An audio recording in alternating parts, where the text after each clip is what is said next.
So students, we have three numbers in AP, A, B, C. So they are in AP. So what is their arithmetic mean? So their arithmetic mean is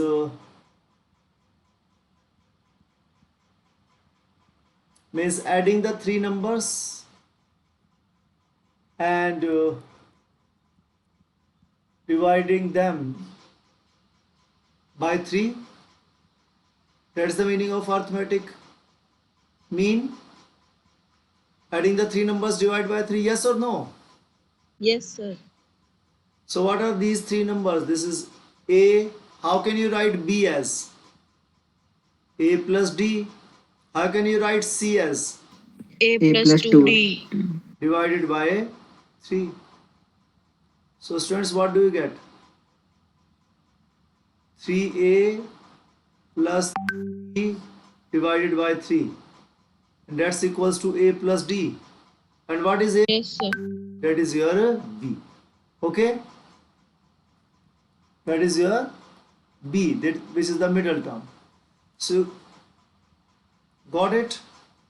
So what is the arithmetic mean if ABC are in arithmetic progression, students? B is the arithmetic mean. Okay? Yes, sir. Yes, sir. And now if we see the relation as they are in AP, so their common difference B minus A equals to C minus B equals to D. So it means that if you take B this side, so this minus B will become plus B, and B plus B is 2B is equals to, and take A this side, so that will be positive. So 2B is equals to C plus A, and you get here that B equals to C plus A. Is it okay, students?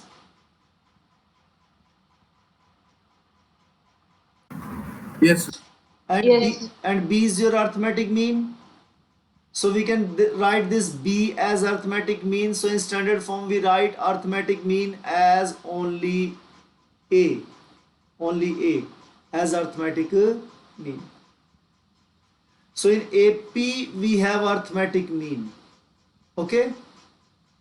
Arithmetic mean, you can call it only mean. You can call it average also. So average also means arithmetic mean. Mean only means arithmetic mean. So in general terms, arithmetic mean is the mean or average.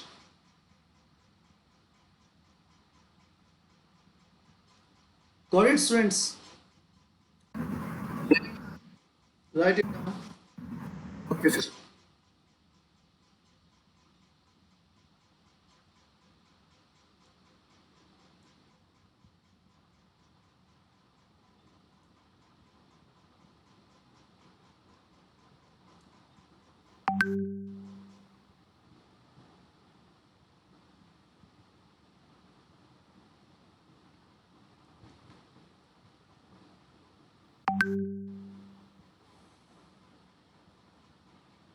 So arithmetic mean is equals to adding the three numbers divided by 3.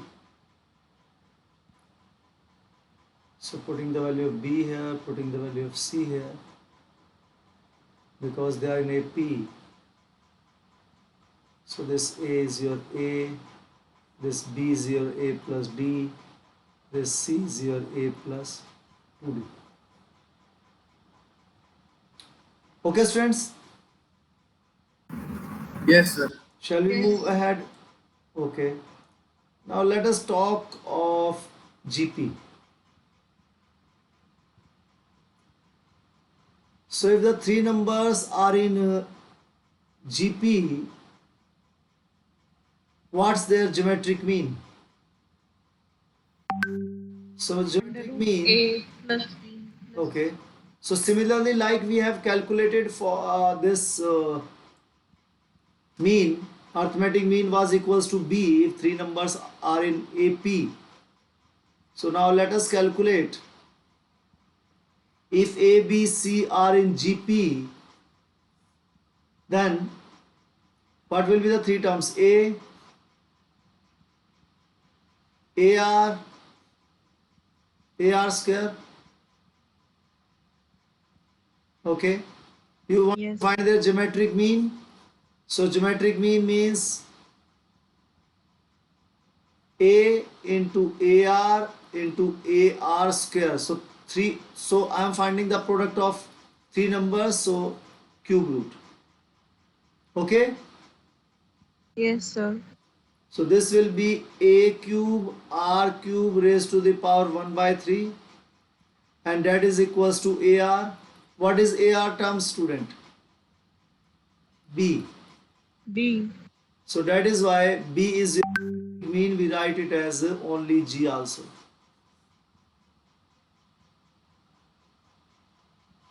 So in AP, B is your arithmetic mean.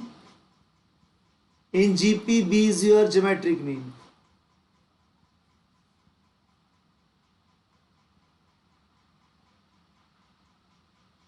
So now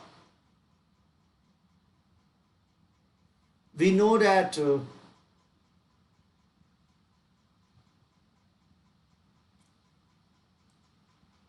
how can we write B like we had written here D as common difference. So as common ratio, R will be equals to B by A equals to C by B. So B square is equal to AC. Yes, students? Yes, sir. Yes, sir. And therefore B is equals to plus minus under the root AC. So this is the value of geometric mean. Plus minus under the root AC. So students, if A and B both are positive, then G will be positive plus under the root AB. And if A and B both are negative, then geometric mean will be equals to minus under the root AB. Okay? Yes, sir. Got it, student? Excuse me, sir. Yes, beta, yes, yes. Sir, root AC will not come there. When A and C are positive. See, when A and B are okay, sorry. Yes, when A and C, so here C will come, not B. B, this here C will come. AC, and here also C will come.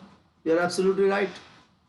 Because B is equals to under the root AC. So students, of course, we'll have here Yashasvi is absolutely right. So we'll have, so if A and C both are positive, see, then this will be plus AC. Okay, geometric mean. A and C both are negative.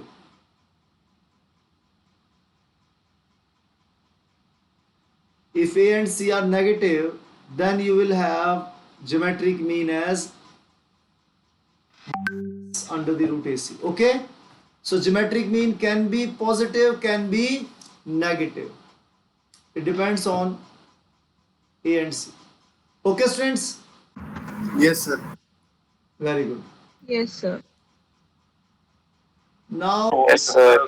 in general terms, can we write, if I want to find the, if these terms are in AP, so what will be the arithmetic mean? Or if these are general terms of a sequence, what will be the arithmetic mean? Simply adding them all and divided by n. What is geometric mean? Multiplying them all and nth root. Yes? So it doesn't matter whether they are in AP or not, whether they are in GP or not, it doesn't matter. But if you have these terms, this is what your arithmetic mean is, and this is what your arithmetic mean is. So sir जो AP में जो capital A है वो किस लिए है? बेटा हम अब arithmetic mean को we don't write AM, we only write A instead of, see, mean is there with, in arithmetic progression we have like B as arithmetic mean. In geometric progression we have B as geometric mean. So we don't write mean, we only write A. So A means arithmetic mean, capital A. Capital G means, Geometric mean. yes. Okay, sir.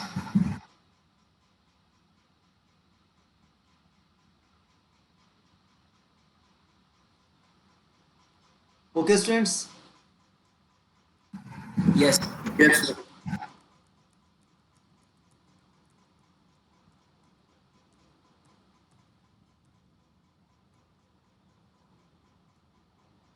Now let us see what is harmonic progression. It is so simple. See, a progression is harmonic like this series, this sequence, sorry. See, series has means addition sign, okay. So sequence becomes corresponding series, okay. So students, this is your harmonic progression, 1 by A plus D, 1 by A plus 2D. So you can see that their reciprocals, what is the reciprocal of 1 by A? A. A. What is reciprocal of 1 by D? A plus D. A plus D. What is reciprocal of A plus 2D? A Plus 2D. A plus 2D. So you can see that their reciprocals are in AP. So harmonic progression, the terms we have, take the reciprocals and it will be converted into arithmetic progression. And then you can solve it like you solve for arithmetic progression. Is it clear, students? Yes, sir. Okay. Now let us consider the three numbers like we considered ABC in arithmetic progression, ABC in geometric progression. Similarly, let us consider ABC in harmonic progression, students. Okay. So if they are in harmonic progression, then similarly B will be your harmonic mean. Okay.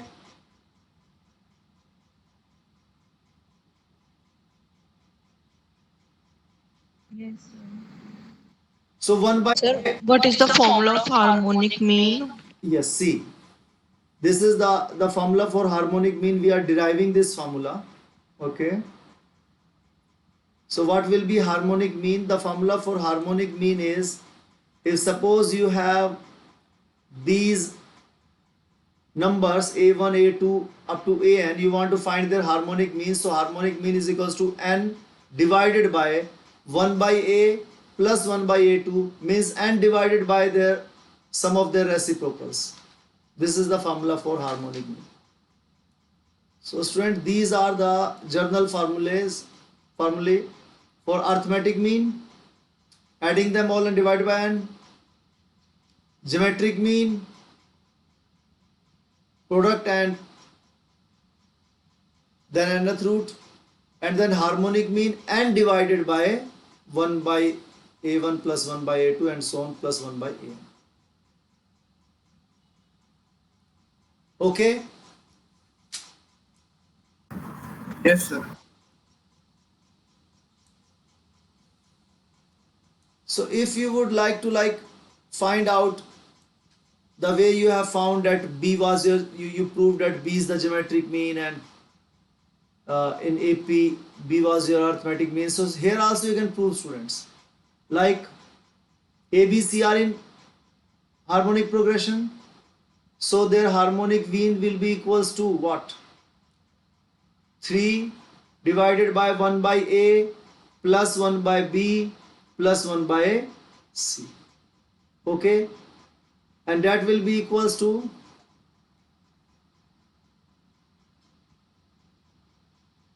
three ABC. Yes, this LCM will be ABC, and Yes, sir. what terms do you get? AB plus BC plus CA.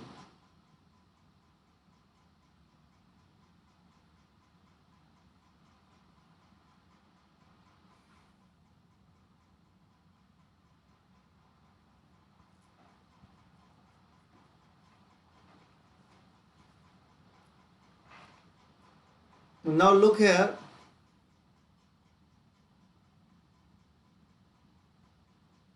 These numbers are in harmonic progression.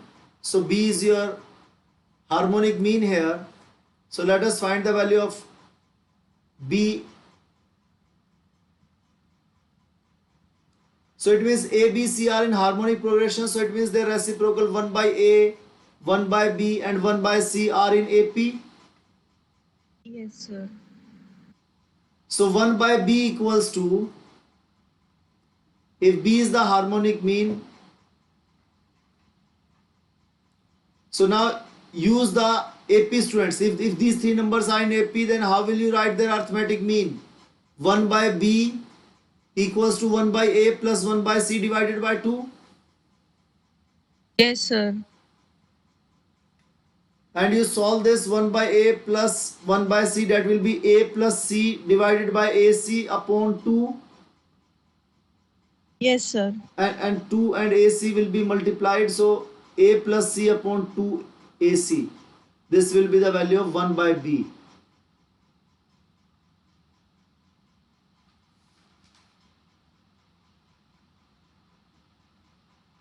Got it, students? Yes. Yes, sir. A, B, C are in harmonic progression, so their reciprocals will be in arithmetic progression. And if this is arithmetic, these three terms are in arithmetic progression, then 1 by B is your arithmetic mean, and 1 by B is your arithmetic mean. It means 1 by B is equals to 1 by A plus 1 by C divided by 2. Okay?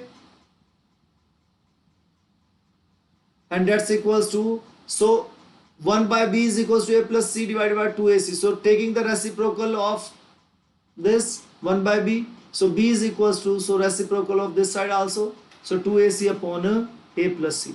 So students, this B, which was your harmonic mean, so harmonic mean H is equals to 2AC upon A plus C.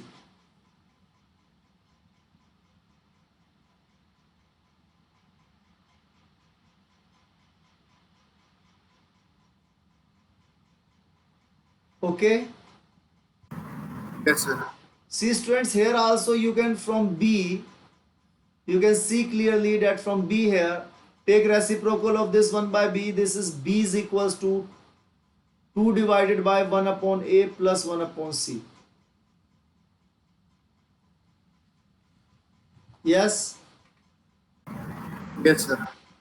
So this proves that B is your harmonic mean, because you know this formula, harmonic mean is equals to n divided by this. So you have two numbers and then you are adding their reciprocals. So it means B is the harmonic mean of A and C, and that value comes out to be H is equals to, so B is equals to this, so 2AC upon A plus C. And if you have three number students, then same way you can solve, and this is another important formula.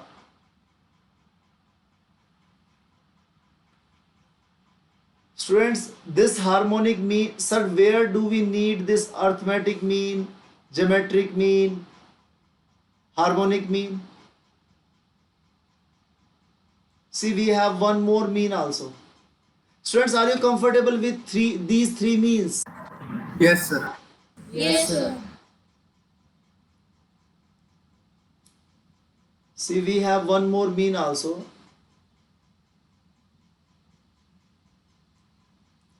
And that is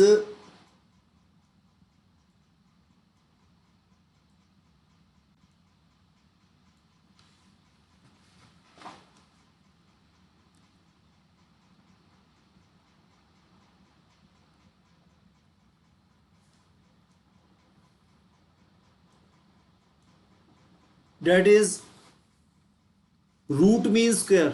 What is it? Root mean square. So students, where do we need these three means? See, we need root mean square. This means first of all square, and then first do the squares of these numbers. Second number, find their mean. So squares and then mean means divide by n, you will find their mean. Okay, and then root of it. So three things you need to do here. Root mean square means squaring, then finding the mean, and then root. So that's the formula for root mean square. And this is your arithmetic mean, adding all of them divided by n. This is your geometric mean, nth root of their product, and this is your harmonic mean, n divided by 1 upon x1 means n divided by sum of their reciprocals.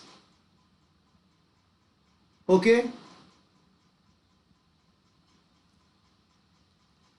and so all these means are equal. All these means are equal if x1 equals to x2 equals to xn. Obviously, you have all the same numbers.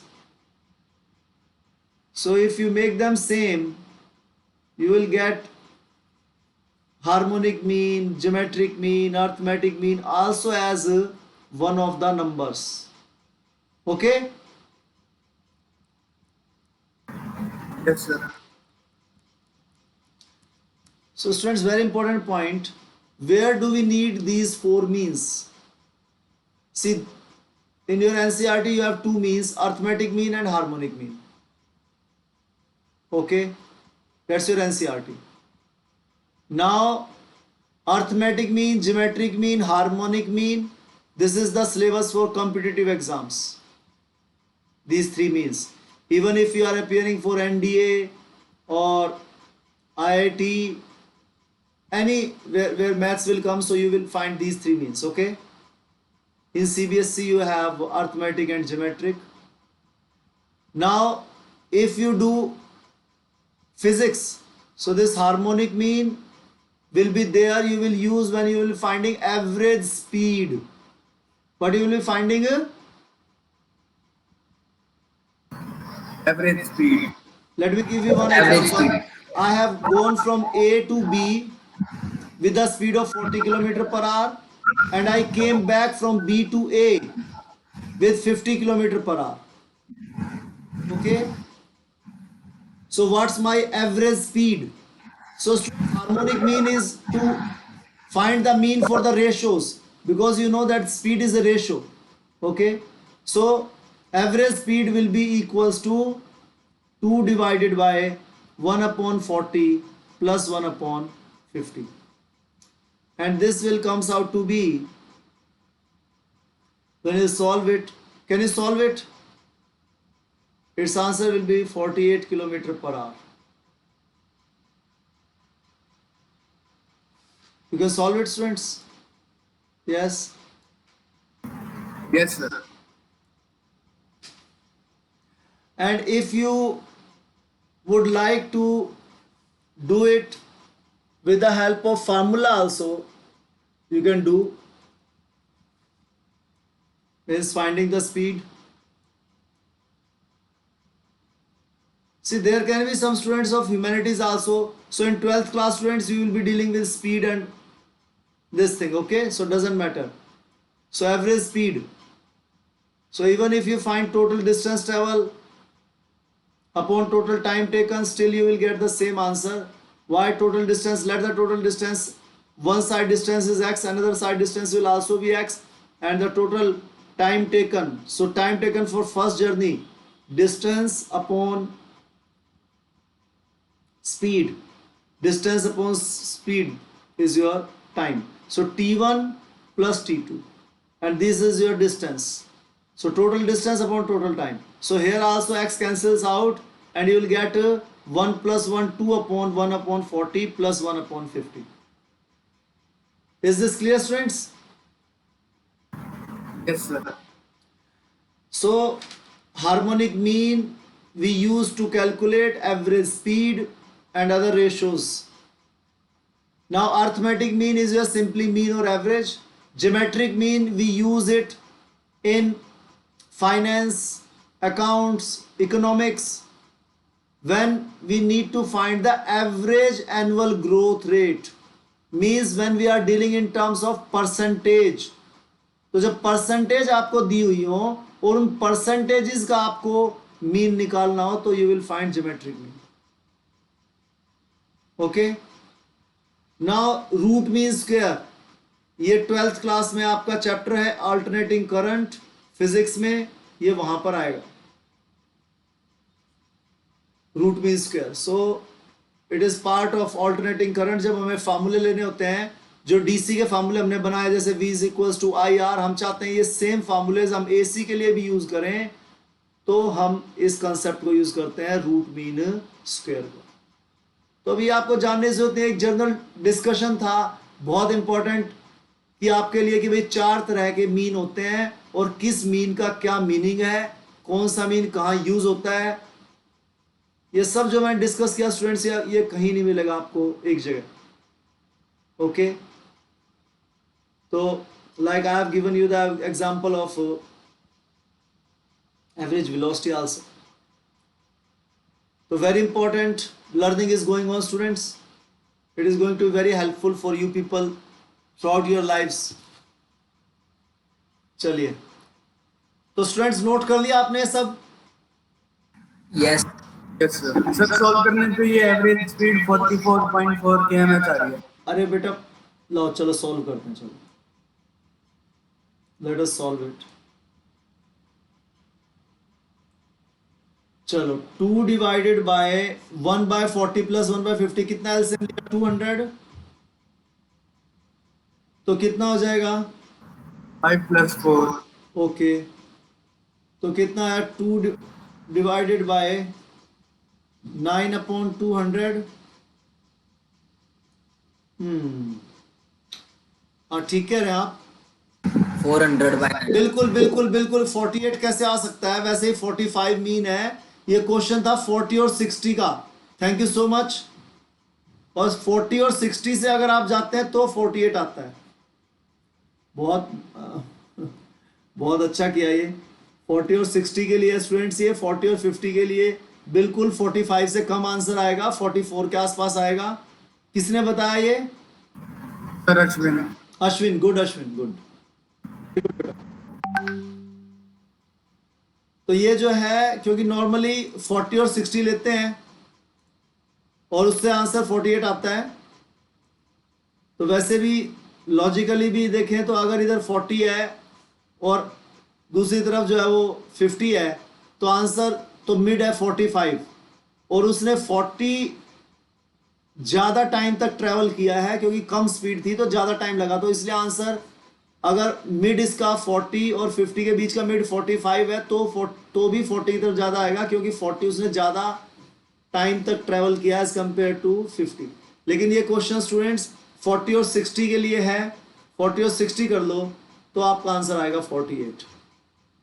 और अगर आपने ये लिया तो अश्विन कितना answer आया था आपका? 40 और 50 लिया तो आपने 44.4.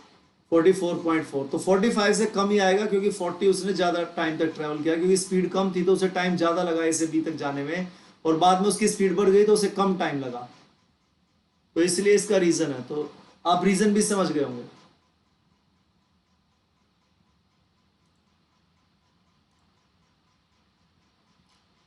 तो स्टूडेंट्स ये एग्ज़ाम मैंने बताया कॉम्पिटिटिव एग्ज़ाम जो भी आपको लाइफ लॉन्ग देने, 2-4 आप जॉब्स के लिए भी देने लगेंगे. तो जब आप जॉब्स के लिए देंगे तो भी यही चीज काम आनी है आपके. चलिए बहुत अच्छे. अब इनके बीच में रिलेशन समझ लो स्टूडेंट्स. आरएमएस सबसे बड़ा होता है, उससे छोटा एएम, उससे छोटा जीएम और सबसे छोटा एचएम. ये रिलेशन आपको याद रखना है. ये बहुत फेमस इनइक्वालिटी है जो 100% काम आनी ही आनी है. ओके. भी हो सकते हैं. वहाँ इक्वालिटी का भी साइन है. इक्वालिटी का साइन है, बिल्कुल ठीक है बेटे. इक्वालिटी तब होगा जब x1 x2 इक्वल होंगे। तो अगर आपको गिवन मिलता है कि x1 x2 x3 इक्वल नहीं है तो आप ये इक्वालिटी का साइन नहीं लगाएंगे। Okay yes sir. Okay sir. अगर आपकी टर्म्स डिफरेंट हैं तो सिर्फ ग्रेटर का साइन लगेगा, अगर आपकी टर्म्स सेम है तो इक्वल का साइन लगेगा। Okay Yes, sir. आपको पता ही नहीं है, आपको पता ही नहीं है कि इक्वल है या इक्वल नहीं है, तो दोनों साइन लगेंगे। Okay Yes, sir. Yes sir. हाँ तो स्टूडेंट्स लॉजिकली समझना आपको हर चीज को, ठीक है। चलिए क्वेश्चन करते हैं अब इसी कंसेप्ट के ऊपर बेस्ड। तो हमने जो है एक क्वेश्चन तो we did yesterday also, if you remember, like what is the minimum sum of the sum of real numbers. So these were the real numbers where a is greater than 0, तो सम की minimum value कितनी होगी, कम से कम कितना होगा। तो हमने मान लिया था कि भाई मान लो सम जो है सारे नंबर्स का Sn है और वो जो है x से ग्रेटर है, x वो मिनिमम नंबर है तो उससे ग्रेटर है एंड इक्वल टू है। एंड स्टूडेंट्स देन आफ्टर हमने इसमें यही कंसेप्ट लगाया था that arithmetic mean is greater than equal to geometric mean. Okay तो यहां इंपॉर्टेंट कंसेप्ट यही था कि इसमें जो जो पावर्स आ रही थी ये A3, अगर मैं ज्योमेट्रिक मीन लगाऊं तो ज्योमेट्रिक मीन का फायदा तभी होता है मुझे जब जितनी नंबर ऑफ टर्म्स हो और उधर जो अंदर जो आ रहा है, जो ऐड करने पर जो सम आ रहा है, पावर जो आ रही है वो उससे कंप्लीटली डिवाइड हो। तो अब यहाँ टर्म्स कितनी है, मान लो 1 2 3 4 5 6 टर्म्स हैं और सम कितना आ रहा है -5 -4 -3, कितना बना -4 -5 -3 सर -12 -12, और इधर कितना बना 8 और 10 सर 18 18 -12 कितना आया सर 6। और यहां जो है आप जो इन टर्म्स को मल्टीप्लाई कर रहे हो 1 2 3 4 5 6, तो यहां से जो है आपका 6 उससे जो है क्या हो जाएगा, Add.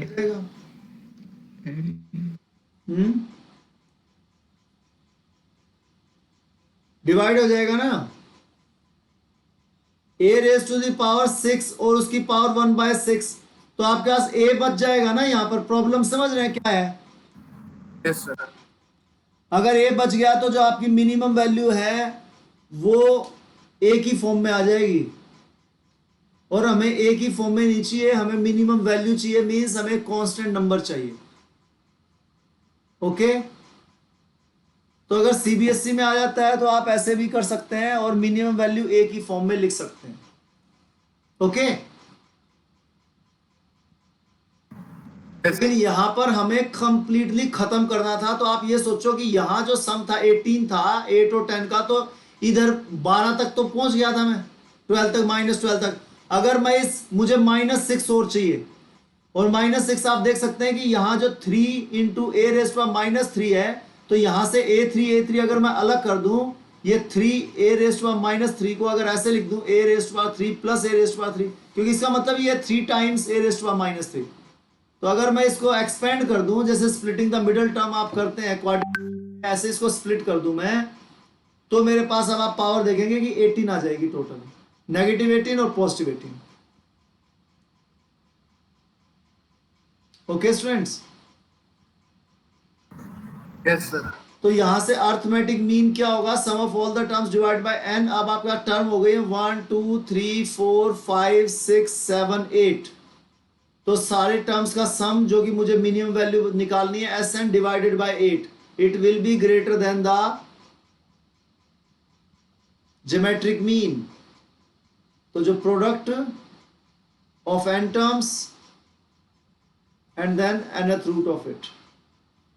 तो स्टूडेंट्स ये यहां +18 -18 आपका कैंसिल हो गया था और a रेज़ टू पावर 0 आपका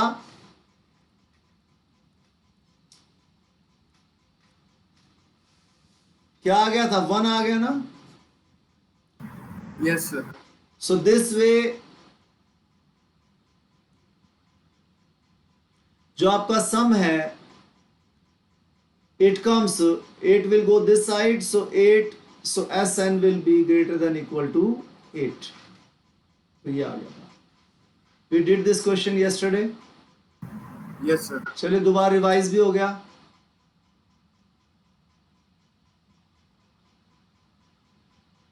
तो student shall we do next question. कल जो हमारा क्वेश्चन लास्ट में छूट गया था वो क्वेश्चन करते हैं. कल हम इस क्वेश्चन में क्या कर रहे थे कि हम यहाँ पर जो हमें सबसे पहले यहाँ पर हमें ये 3 पॉजिटिव रियल नंबर दिए हैं ना, हमें प्रूव करना है a + 1 raise to power 7 into b + 1 raise to power 7 into c + 1 raise to power 7 is greater than 7 raise to power 7 into a raise to power 4 b raise to power 4 c raise to power. तो हमें ये prove करना है. अब हमने यहां से इसको सॉल्व करना शुरू किया कि भाई इसका मीनिंग क्या बनता है, a + 1 raise to power 7 b + 1 raise to power c + 1.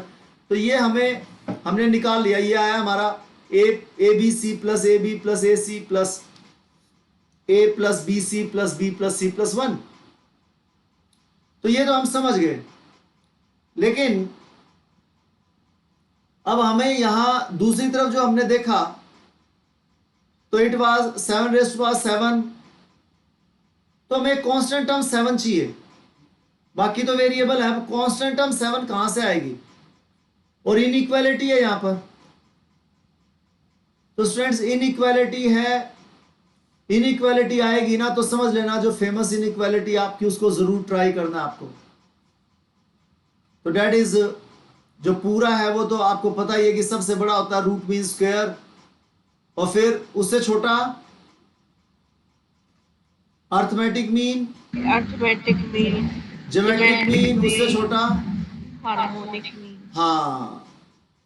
तो ये फेमस इनइक्वालिटी यहाँ पर ए जी वाली हम लगा के देखेंगे तो ये 7 चाहिए मुझे दूसरी तरफ, क्योंकि अर्थमेटिक मीन अगर मैंने 8 ले लिया तो यहाँ 8 नहीं आएगा. तो इसीलिए मैं अभी इसको छोड़ रहा हूं और मैं 1 को स्किप कर रहा हूं. यहां पर समझ रहे हैं, 1 को स्किप करके मैं एक take all the terms except 1, जिससे कि 7 टर्म्स रह जाए आपकी, क्योंकि मुझे 7 चाहिए. तो इसलिए मैं यहां नए सिरे से क्वेश्चन स्टार्ट कर रहा हूं. यहां से स्टार्ट कर रहा हूं मैं दोबारा से. इसका पीछे से कोई लेना देना नहीं है, बस मैंने टर्म्स देख ली और 1 मैंने कंसीडर नहीं किया. समझ में आ गई बात. तो इन 7 टर्म्स का am और फिर इन 7 टर्म्स का ज्योमेट्रिक मीन क्या होगा. इन 7 टर्म्स का सातों टर्म्स को मल्टीप्लाई करो स्टूडेंट्स, तो क्या आएगा a रेज़ टू पावर 4. देखो a 4 बार है, 1 2 3 4. b कितनी बार है, 4 टाइम्स, 3 4. c कितने टाइम्स है, 4 टाइम्स. तो सभी को मल्टीप्लाई करेंगे 7 की 7 टर्म्स को, तो क्या आ जाएगा, A, B, C raised to the और power b raise to power 4. आ गया ना. यही चीज आपको चाहिए थी. ओके. तो नाउ अब इसका क्या करें सर, हमें तो 1 चाहिए. कोई बात नहीं, पहले उसको प्रूव तो कर दो. जो आपको बिना 1 के तो प्रूव कर दो पहले. और ये हम बिना 1 के, ये 7 यहां चला गया इधर, और फिर उसके बाद हमने रेज़ टू द पावर 7 से दोनों तरफ मल्टीप्लाई कर दिया. ये 1/7 आपको पता है, इस तरफ जाएगा तो पावर 7 हो जाएगी. ठीक है, तो यहां से खत्म होता है पावर 7, तो 7 की पावर 7 हो गई, ये समझ लो. और इसकी पावर भी क्या हो गई, 7. ये 1/7 यहां से खत्म हो गया. तो इस दोनों, तो ये इस तरफ पावर 7 हो गई, और ये 7 रेज़ टू पावर 7 इधर चला गया. तो क्या आ गया आपका 7 raise to power 7 into a raise to power 4. तो ये तो चीज आ गई स्टूडेंट्स, लेकिन इसमें 1 नहीं है. अब आप मुझे एक बात बताओ, अगर ये नंबर इससे बड़ा है तो मैं इसमें ऐड कर दूं तो वो बड़ा ही तो रहेगा स्टूडेंट्स. Yes sir. और इवन इक्वालिटी का साइन हट जाएगा. तो आप देखो क्वेश्चन के अंदर आपका जो साइन है वो इक्वालिटी नहीं है, ग्रेटर देन का साइन है. तो इक्वालिटी का साइन नहीं है उसके अंदर. तो समझ गए. यस सर, तो क्लियर। अगर हमने इसमें 1 ऐड कर दिया तो ये नंबर और इस वाले नंबर से भी बड़ा बन गया, यानी कि इससे तो बड़ा रहेगा ही रहेगा 7 और इक्वालिटी का साइन हट जाएगा, क्योंकि अब हमने इसमें 1 ऐड कर दिया तो ये बड़ा हो गया, अब इक्वल नहीं हो सकता। Got it? Yes sir. तो अब आप इसको वापस से इसको लिख दीजिए। सो दिस इज व्हाट, ये जो है आपका ये पूरा जो एक्सप्रेशन है ये किसके इक्वल है? ये रहा, ये यहां किससे निकाला था आपने एक्सप्रेशन? मल्टीप्लाई किया था ना इन तीनों को, यस सर। तो वापस लिख दो। Got it? Yes sir. Yes sir. चलिए बहुत अच्छा। तो अब जो है हमें क्वेश्चन, चलिए अब इसके ऊपर एएमजीएम के ऊपर एक दो क्वेश्चन और करते हैं हम। ये बहुत अच्छे क्वेश्चन है, आपके एग्जाम्पलर प्रॉब्लम में भी हैं। आईटी के तो 2 क्वेश्चन कर ही लिया आपने, ये बहुत इंपॉर्टेंट क्वेश्चन है स्टूडेंट्स, इसके ऊपर बेस्ड, और ये आप कर सकते हैं, बहुत इजी है।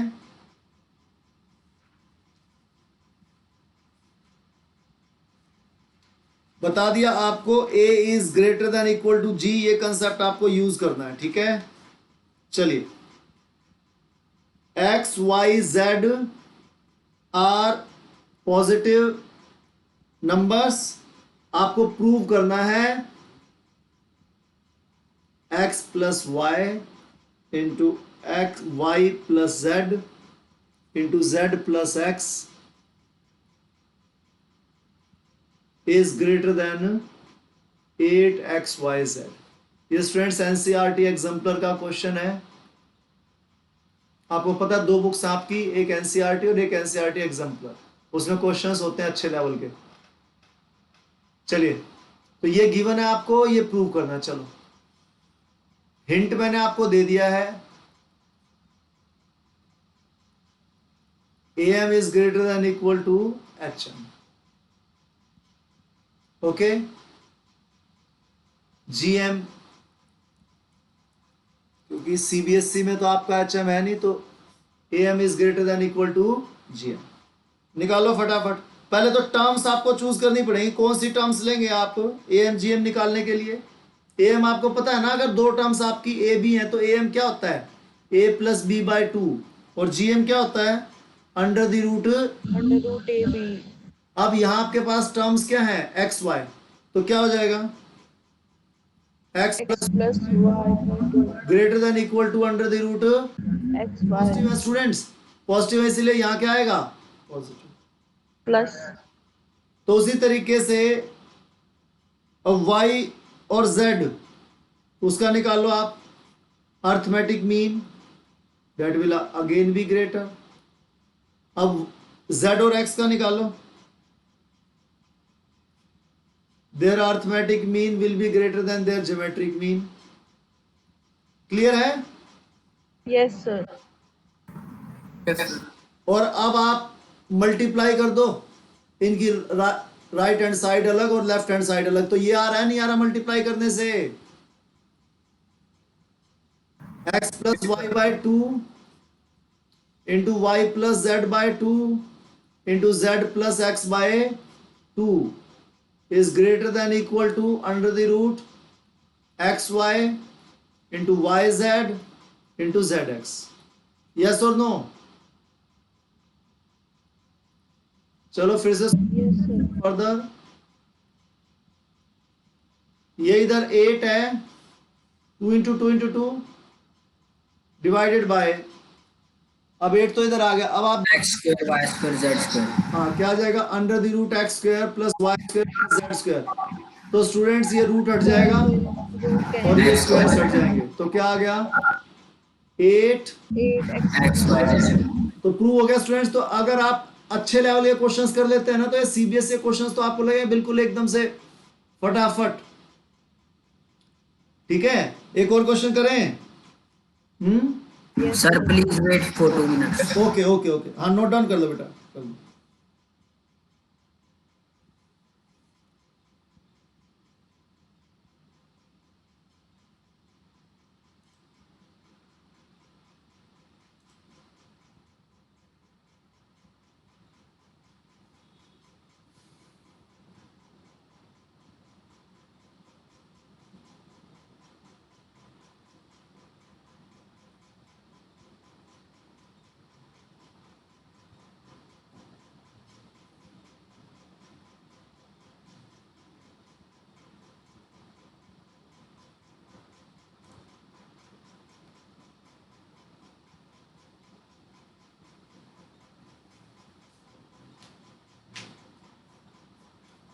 और स्टूडेंट्स आपको पता है कि इसकी जो है, अगर आपको वीडियो अगर दोबारा देखना है, सपोज कोई कंसेप्ट समझ नहीं आया तो आप दोबारा भी देख सकते हैं। कुछ आपका छूट गया, नोट डाउन नहीं है तो पॉज करके लिख लो वीडियो से। ओके, चैनल आपको सबको पता है, वहीं पर सारे वीडियोस प्लेलिस्ट है, प्लेलिस्ट में अपलोड होता है। ये इसकी प्लेलिस्ट बना रखी है, sequence and series. Okay, question करें? Learn physics and math. हाँ, learn physics and maths channel का नाम है।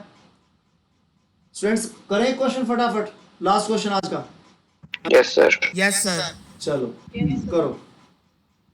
सपोज स्टूडेंट्स आपके ये एक नंबर है, it belongs to the set of real numbers. Okay, ये बिलोंग्स टू का, और आर जो है वो सेट ऑफ रियल नंबर्स है। अब आपको minimum value of the expression, student जहां मिनिमम वैल्यू आ जाए तो समझ लेना यूज करना है इनइक्वालिटी। ओके, मिनिमम वैल्यू निकालनी है आपको 3 raise to the power x plus 3 raise to the power 1 minus x. इसकी मिनिमम वैल्यू क्या होगी इस एक्सप्रेशन की, ये आपको निकालना है। तो स्टूडेंट्स वही चीज, am will be greater than equal to gm, तो जहां मिनिमम वैल्यू आ जाए समझ जाओ इनइक्वालिटी होगी। तो अर्थमेटिक मीन कितना बेटा इनका, 3 raise power 1 minus x divide by 2 greater than equal to under the root. हाँ करो फटाफट, 3x plus 3 निकाल दे जल्दी से, करो करो, बहुत बढ़िया।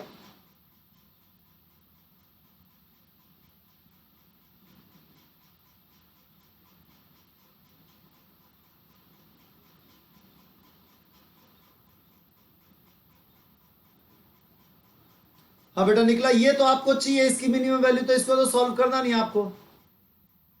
3 रेज़ टू पावर x,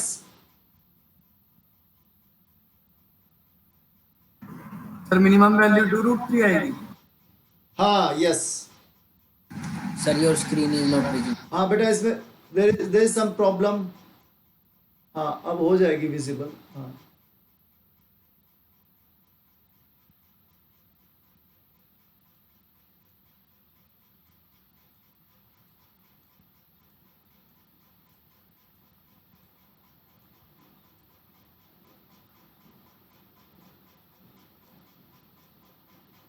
तो यहाँ थे स्टूडेंट्स हम। तो ये तो बेटा इसकी तो मिनिमम वैल्यू आपको निकालनी है, तो आपको पता है जैसे पहले भी सम की मिनिमम वैल्यू निकालनी थी, तो ये तो इस तरफ आएगा आपका, and this must be greater than equal to, तो यहाँ जो आएगा वो आपकी मिनिमम, क्योंकि ये उससे ग्रेटर है। सर रूट वहां जाके स्क्वायर हो जाएगा ना लेफ्ट हैंड साइड। हाँ बेटा इसमें नहीं, सुनो, दिस डिवाइडेड बाय 2, तो 2 इधर डिवाइड है, उधर जाके हो जाएगा मल्टीप्लाई हो जाएगा, है ना। Yes sir. और ये देखो 3, इनको ऐड करो ना, बेस सेम है तो पावर क्या हो जाती है, ऐड, तो x प्लस 1 माइनस एक्स, और x से x कट गया, तो क्या आ गया बेटा, minimum value is 2√3। Yes, minimum value is 2√3। Yes sir. चलो एक और क्वेश्चन करेंगे फिर, जिसको और अच्छे समझ में आ जाए मिनिमम वैल्यू वाला ही। और स्टूडेंट्स ये जो अब मैं क्वेश्चन करा रहा हूँ ये बहुत इंपॉर्टेंट रिजल्ट है, इस रिजल्ट को बहुत जगह आपका यूज होगा ये लाइफ में, तो इसको इंपॉर्टेंट है ये बहुत ज्यादा। आपको बताना है x प्लस 1 बाय एक्स की मिनिमम वैल्यू क्या होगी, चलो निकालो फटाफट। सर स्क्रीन विजिबल नहीं है आपकी।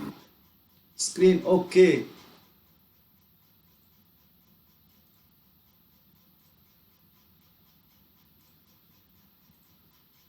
Now it's okay, students.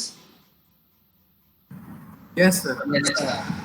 चलो ये तो हमने निकाल लिया था इधर से तो minimum value x plus 1/x की मिनिमम वैल्यू निकालना सेम तरीके से। तो कौन से दो नंबर चूज करने पड़ेंगे आपको, x और 1/x, इन दोनों नंबर का जल्दी से करना। Arithmetic mean is greater than equal to geometric mean, करो जल्दी से।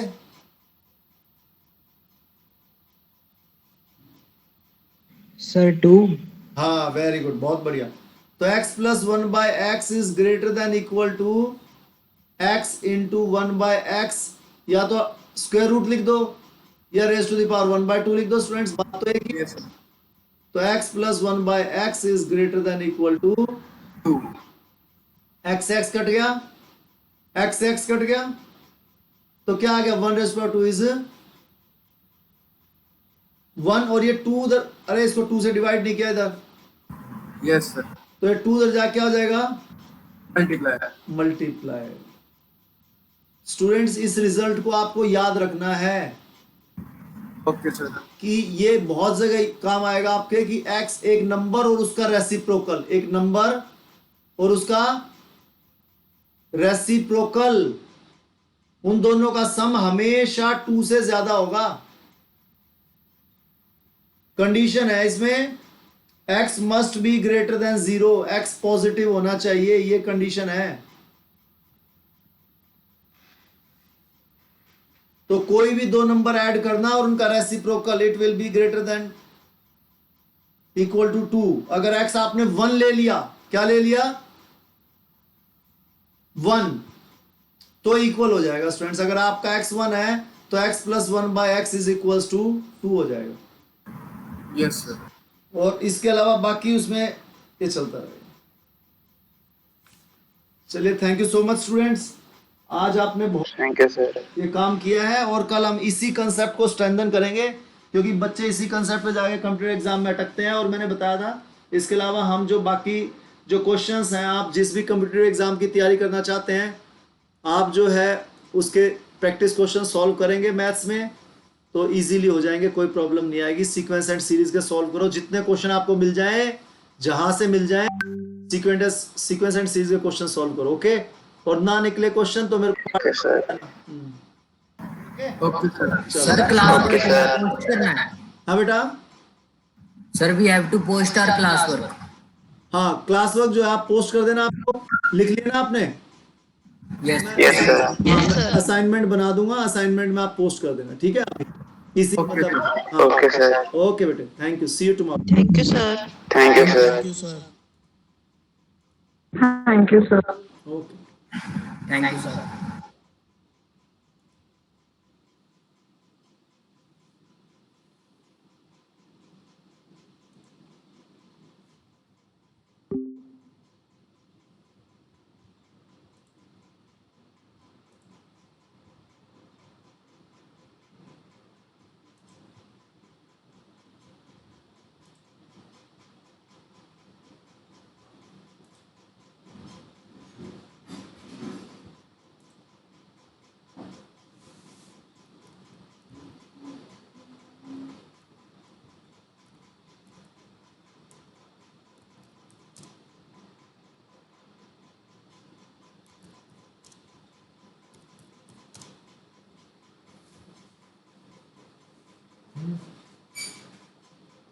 हाँ हो गया प्लस।